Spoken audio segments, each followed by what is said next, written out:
ঢাকা উত্তরকে আলোকিত নগরী পরিণত করতে চান নবনির্বাচিত মেয়র আতিকুল। পরিবেশ দূষণ রোধ করে সবুজ ঢাকা গড়ে তোলার প্রতিশ্রুতি। বকশীবাজারের রাসায়নিক গুদাম সরাতে গিয়ে তোপের মুখে দক্ষিণ সিটি কর্পোরেশন। প্লাস্টিক কারখানায় কোনো দাহ্য পদার্থ নেই দাবি ব্যবসায়ীদের। আজ শেষ হচ্ছে অমর একুশে গ্রন্থমেলা। বাড়তি দুদিন যোগ হওয়ায় ঘাটতি কিছুটা পুষিয়ে নেওয়া যাবে বলে মনে করছেন লেখক প্রকাশকরা। এবং নিউজিল্যান্ডের বিপক্ষে হ্যামিল্টন টেস্টে হার বাঁচাতে লড়ছে বাংলাদেশ। দ্বিতীয় ইনিংসে 4 উইকেটে 174 রান সফরকারীদের।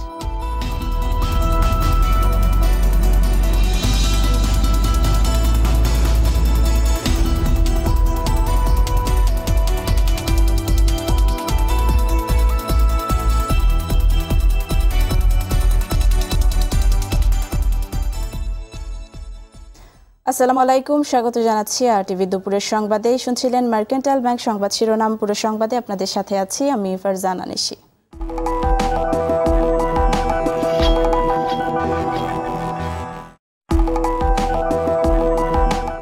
এবার বিস্তারিত সংবাদ। আগামী 1 বছরের মধ্যে ঢাকা উত্তর সিটিকে আলোকিত নগরে পরিণত করা এবং পরিবেশ দূষণ রোধে কর্মসূচি নেওয়ার পাশাপাশি ডিজিটাল প্রযুক্তির মাধ্যমে নগর অ্যাপকে সক্রিয় করা হবে। ঢাকা উত্তর সিটির নগরপিতা হিসেবে নির্বাচিত হওয়ার পর প্রথম সংবাদ সম্মেলনে এসব প্রতিশ্রুতি দিলেন মেয়র আতিকুল ইসলাম।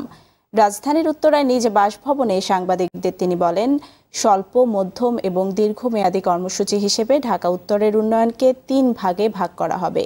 কর ও লেনদেন ডিজিটালাইজড ও অটোমেটেড করা, নগর বনায়ন, প্রতি মহল্লায় উন্মুক্ত পার্ক, খেলার মাঠ গড়ে তোলার মাধ্যমে সবুজ ঢাকা গড়ে তোলার প্রতিশ্রুতি দেন নবনির্বাচিত উত্তর সিটির নগরপিতা।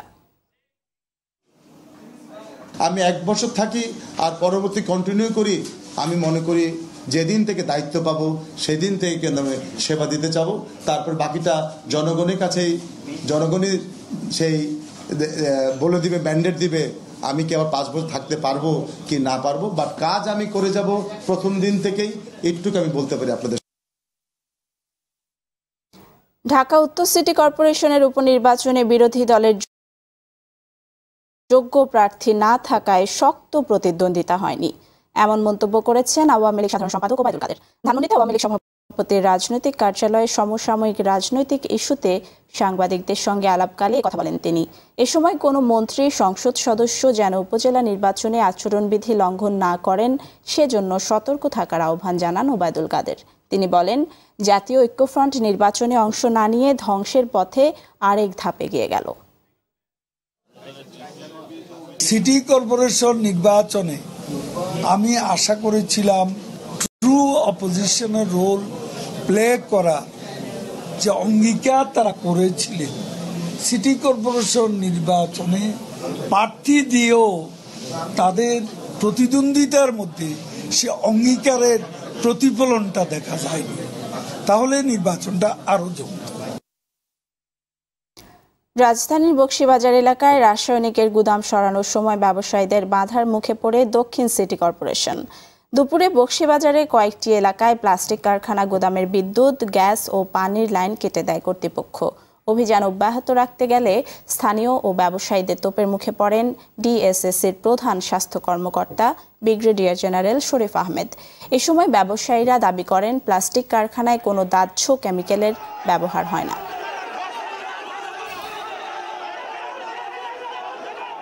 এখানে কোনো কেমিক্যাল গোডাউন কিন্তু আপনারা দেখেন নাই, যা কিছু হচ্ছে প্লাস্টিক গোডাউন, প্লাস্টিক কারখানা। আমরা জাস্টিস চাচ্ছি, আমরা কেমিক্যাল গোডাউন যদি থাকে সেখানে যদি 29টি নিষেধাজ্ঞা ধার্য পদার্থ থাকলে তার বিরুদ্ধে অ্যাকশন নেবে, আমরা সহযোগিতা করি। 29 বাইরে থাকলে 1 মাস সময় দেওয়া হবে, এখানে সময়টা দিচ্ছেন না, তারা কথাই শুনতে চাচ্ছেন না। তাদের ট্রান্সপোর্ট ঘটনার ভিতরে ব্যবসায়ীদের নিয়ে করা হয়েছে, ব্যবসায়ীদের কথা তারা মানতেই চায় না, শুনতেই চায় না।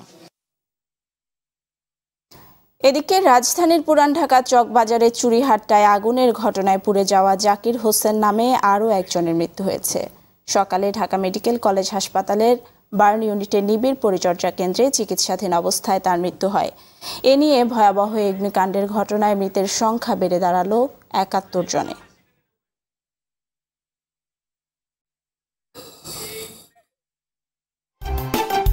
আমাদের সংগ্রাম চলবে, চলবে, জনতার সংগ্রাম চলবে, জনতার সংগ্রাম চলবে।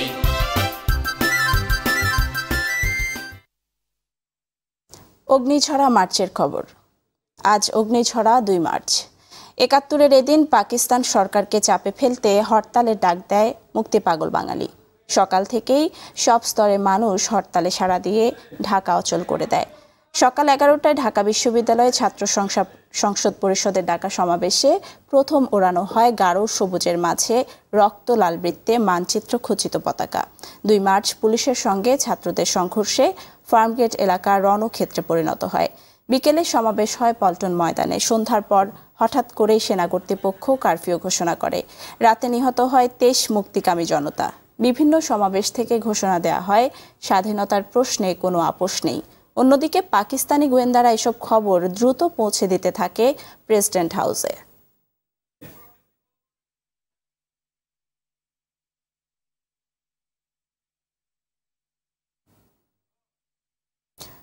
টাঙ্গাইলের নাগরপুরে খোলা আকাশের নিচে চলছে গোবিন্দপুর সরকারি প্রাথমিক বিদ্যালয়ের শিক্ষা কার্যক্রম। বিগত বন্যায় ভবন বিলীন হওয়ার পর থেকে এভাবে চলছে স্কুলটি। সামনের বর্ষায় ক্লাস করা কঠিন হবে বলে মনে করছে শিক্ষক শিক্ষার্থীরা। তবে দ্রুত প্রয়োজনীয় ব্যবস্থা নেওয়ার আশ্বাস দিয়েছেন শিক্ষা কর্মকর্তারা।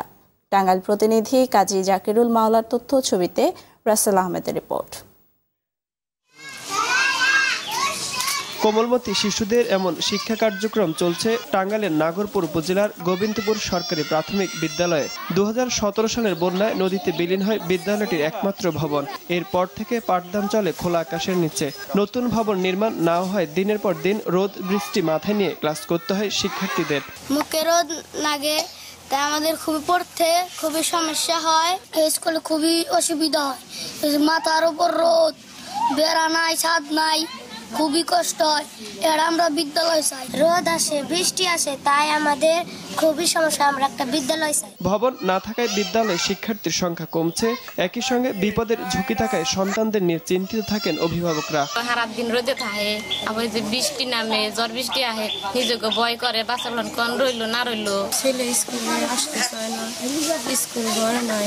শিক্ষা কার্যক্রম স্বাভাবিক রাখতে প্রশাসনের কার্যকর উদ্যোগ চান প্রধান শিক্ষক। সরকারের কাছে, ঊর্ধ্বতন কর্তৃপক্ষের কাছে আমার দাবি, যদি বাচ্চাদের কোনো বসার জন্য একটা ভবন তৈরি করে দিত, তাহলে আমরা ভালোভাবে পাঠদান করতে পারতাম। তবে স্থায়ী ভবন নির্মাণে ব্যবস্থা নিয়ে আশ্বাস দেন প্রাথমিক শিক্ষা কর্মকর্তা। ইমার্জেন্সি এডুকেশন ফান্ড থেকে আমরা সহযোগিতা নিয়ে খুব শীঘ্রই ভবন নির্মাণ করতে পারবো। আশা করি এইভাবে আমাদের যে কোমলমতি শিশুরা স্কুলে আসছে তাদের পাঠদান কার্যক্রম চালিয়ে যেতে পারবো। রাসেল আহমেদ, RTV। কয়েক জেলায় আলাদা সড়ক দুর্ঘটনায় মারা গেছেন 3 জন। সকালে ঝালকাঠি সদরের কৃষ্ণকাঠি এলাকায় রাস্তা পার হওয়ার সময় অটোরিকশা চাপায় জালাল উদ্দিন নামের এক বৃদ্ধ গুরুতর আহত হন। হাসপাতালে নেওয়ার পথে মারা যান তিনি। এই ঘটনায় অটোরিকশা চালককে আটক করা হয়েছে। অপরদিকে দিনাজপুর বগুড়া মহাসড়কের ঘোড়াঘাট নূরজাহানপুর এলাকায় ট্রাক চাপায় মারা গেছে মোটরসাইকেলের এক আরোহী। আহত হন আরও একজন। চাঁপাইনবাবগঞ্জ পৌর এলাকার শান্তিমোড়ে ট্রাক চাপায় এক পথচারীর মৃত্যু হয়েছে।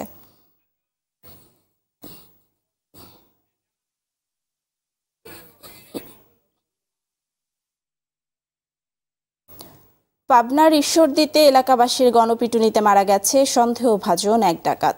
গতরাতে উপজেলার প্রতিরাজপুর এলাকায় এ ঘটনা ঘটে। পুলিশ জানায় আওয়ামী লীগ নেতা তারা মালিথার বাড়িতে ডাকাতির প্রস্তুতি নিচ্ছিল ডাকাত সদস্যরা। এলাকাবাসী বিষয়টি টের পেয়ে তাদের ধাওয়া করে একজনকে ধরে ফেলে। এ সময় বাকিরা পালিয়ে যায়। পরে এলাকাবাসী তাকে গণপিটুনি দেয়। আহত অবস্থায় উদ্ধার করে হাসপাতালে নেবার পথে তার মৃত্যু হয়। এদিকে সাভারের চাপাই এলাকায় ছুরিকাঘাতে সোহাগ নামের এক স্কুল ছাত্রের মৃত্যু হয়েছে। এই ঘটনায় জিজ্ঞাসাবাদের জন্য 2 জনকে আটক করেছে পুলিশ। নারায়ণগঞ্জ শহরের জামতলা এলাকায় একটি নির্মাণাধীন ভবনের নিচ থেকে এক নারীর মরদেহ উদ্ধার করেছে পুলিশ। তার পরিচয় জানা যায়নি। এছাড়াও জেলার সোনারগাঁও উপজেলার কাফুরদি থেকে অজ্ঞাত যুবকের মরদেহ উদ্ধার করা হয়।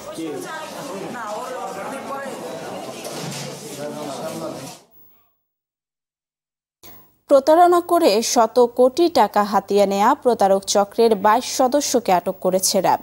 দুপুরে রাজধানীর কারওয়ান বাজারে র্যাবের মিডিয়া সেন্টারে সংবাদ সম্মেলন করে র্যাব জানায়, গ্রেফতারকৃতরা প্রায় 15 বছর যাবৎ বিভিন্ন কৌশলে নিরীহ মানুষকে নিঃস্ব করছে। বিস্তারিত এয়ার বাদলের রিপোর্টে। র্যাবের কাছে গ্রেপ্তার এসব প্রতারকরা রাজধানীর বিভিন্ন এলাকায় অফিস সাজিয়ে প্রতারণার ফাঁদ পাতে। ইন্টারনেট টাওয়ার, মসজিদ, মাদ্রাসায় বিনামূল্যে সৌর প্যানেল, কাজের বড় বিদেশি অর্ডার, বড় কোম্পানির উপদেষ্টা নিয়োগ সহ বিভিন্ন মাল্টিন্যাশনাল কোম্পানির নামে প্রতারণা করে এই চক্রটি। অবসরপ্রাপ্ত কর্মকর্তাদেরকে প্রথমেই দেওয়া হয় যে হ্যাঁ, আমাদের এই মাল্টিন্যাশনাল কোম্পানিতে আপনাকে উপদেষ্টা হিসেবে আমরা নিয়োগ দিতে চাই। তার ব্যবসায় টার্গেট করার কারণ হলো যে তারা বহুজাতিক কোম্পানি, তারা প্রথমে অফার দিয়ে থাকে যে আমরা বেশ কিছু কোটি কোটি টাকার এরকম তাঁত সামগ্রী কিনবো, ইন্টারনেটের আবার টাওয়ার নির্মাণ, সেটাও তারা বুঝায়। এবং অবাক ব্যাপার হচ্ছে যে এটাতে মানুষ বিশ্বাস করছে। তাদের সাজানো গোছানো অফিস আর অমায়িক ব্যবহার দেখে লোভে পড়ে যান সাধারণ মানুষ। বস কার্ড খেলে, কার্ডের একটা নেশা আছে, সো নিজেরাই কার্ড খেলা শুরু করে। বস স্বীকার করে না যে হ্যাঁ 1 কোটি টাকার মতন সে হেরে গেছে, এখন সে টাকা পরিশোধ করবে।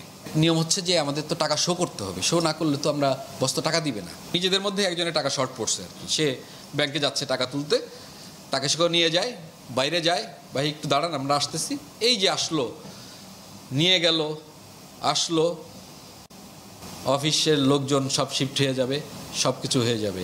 গ্রেপ্তারকৃতদের অপরাপর সহযোগীদের গ্রেপ্তারের চেষ্টা করছে র্যাব। 100 কোটি টাকার মতন তারা ইতিমধ্যে আত্মসাৎ করেছে। আর বাদল, RTV, ঢাকা। আজ শেষ হচ্ছে অমর একুশে গ্রন্থমেলা। বৃষ্টির ধকল কাটাতে বাড়তি 2 দিন যোগ হওয়ায় বিক্রির ঘাটতি কিছুটা পুষিয়ে নেওয়া যাবে বলে মনে করছেন লেখক প্রকাশকরা। বইপ্রেমীরাও বলছেন মেলার সময় আরও কিছুটা বাড়ালে সবার জন্যই সুবিধা হতো।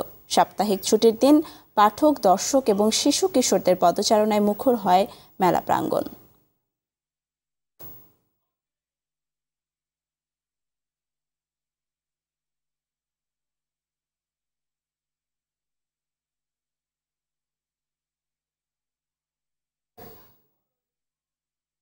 চিরনিদ্রায় শায়িত হলেন 21শে পদকপ্রাপ্ত বইওয়ালা পলান সরকার। সকালে রাজশাহীর বাঘায় পারিবারিক কবরস্থানে স্ত্রীর কবরের পাশে তাকে সমাহিত করা হয়। এর আগে রাজশাহীর বাঘার বাউসায় হারুনুর রশিদ শাহ দ্বিমুখী উচ্চ বিদ্যালয় মাঠে পলান সরকারের জানাজা হয়। এতে রাজশাহী জেলা প্রশাসক SM আব্দুল কাদের, পুলিশ সুপার মোহাম্মদ শহীদুল্লাহ সহ বিভিন্ন শ্রেণী পেশার মানুষ অংশ নেন। শুক্রবার বাঘা উপজেলার পূর্বপাড়া গ্রামের নিজ বাড়িতে শেষ নিঃশ্বাস ত্যাগ করেন তিনি। পলান সরকার ছিলেন বই পাগল মানুষ। ডায়াবেটিস ধরা পড়ায় হেঁটে হেঁটেই তিনি বই বিলি করতেন। একটানা 30 বছরের বেশি সময় ধরে এই কাজ করছেন তিনি। সামাজিকভাবে অবদান রাখায় 2011 সালে পেয়েছেন 21শে পদক। পলান সরকার রাজশাহী জেলার 20টি গ্রামে গড়ে তুলেছেন অভিনব শিক্ষা আন্দোলন। ঢাকায় এখন থেকে আর সিটিং সার্ভিসের নতুন করে কোনো বাস সার্ভিসের রুট পারমিট দেয়া হবে না বলে ঘোষণা দিলেন দক্ষিণের মেয়র সাইদ খোকন। এছাড়া আগামী এপ্রিলের মধ্যে 6টি কোম্পানির মাধ্যমে পুরো রাজধানীতে বাস সার্ভিসের সেবা দেওয়ার সরকারের যে পরিকল্পনা, সেটা আগামী এপ্রিল বা জুনের মধ্যে দৃশ্যমান হবে বলে আশা করলেন তিনি। সকালে কমিটির মিটিং শেষে নগর ভবনে সাংবাদিকদের এ তথ্য জানান তিনি। এছাড়া ইতোমধ্যে দক্ষিণ সিটির 10টি পয়েন্টে ট্রাফিক নিয়ন্ত্রণ অটোমেশন হয়ে গেছে, তা শিগগিরই পুলিশকে বুঝিয়ে দেওয়া হবে বলে জানান তিনি। নতুন করে ঢাকায় আমরা আর বাস রুটের অনুমোদন দিচ্ছি না। আমাদের এই কমিটিতে আলাপ আলোচনা সাপেক্ষে সুপারিশক্রমে তারা পরবর্তী করণীয় আমরা তাদেরকে বলে দেব। আপাতত নতুন করে বাস রুট প্রদান বন্ধ থাকবে।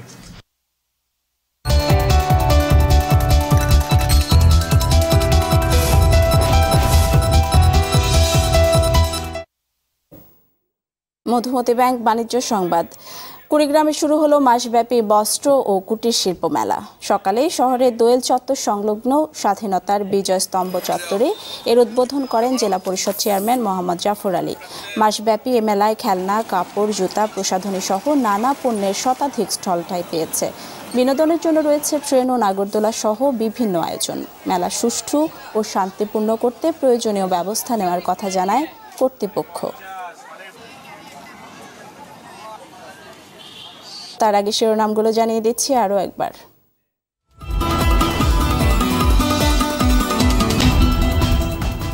ঢাকা উত্তরকে আলোকিত নগরে পরিণত করতে চান নবনির্বাচিত মেয়র আতিকুল। পরিবেশ দূষণ রোধ করে সবুজ ঢাকা গড়ে তোলার প্রতিশ্রুতি। বকশীবাজারের রাসায়নিক গুদাম সরাতে গিয়ে তোপের মুখে দক্ষিণ সিটি কর্পোরেশন। প্লাস্টিক কারখানায় কোনো দাহ্য পদার্থ নেই দাবি ব্যবসায়ীদের। আজ শেষ হচ্ছে অমর একুশে গ্রন্থমেলা। বাড়তি দুদিন যোগ হওয়ায় ঘাটতি কিছুটা পুষিয়ে নেওয়া যাবে বলে মনে করছেন লেখক প্রকাশকরা। এবং নিউজিল্যান্ডের বিপক্ষে হ্যামিল্টন টেস্টে হার বাঁচাতে লড়ছে বাংলাদেশ। দ্বিতীয় ইনিংসে 4 উইকেটে 174 রান সফরকারীদের। দর্শক, দুপুরের সংবাদ এই পর্যন্তই। RTVর সবশেষ সংবাদ জানতে যে কোনো মোবাইল ফোন থেকে 24141 নম্বরে ডায়াল করুন। আর মোবাইল ফোনে সংবাদ দেখতে অ্যাপ স্টোর, গুগল প্লে বা উইন্ডোজ স্টোর থেকে ডাউনলোড করুন RTV অ্যাপস। এছাড়াও তাৎক্ষণিক ও বিনোদন সংবাদ জানতে বিশ্বের যে কোনো প্রান্ত থেকে ভিজিট করুন facebook.com/rtvonline এবং youtube.com/rtvdigitals। সাথে থাকার জন্য ধন্যবাদ সবাইকে।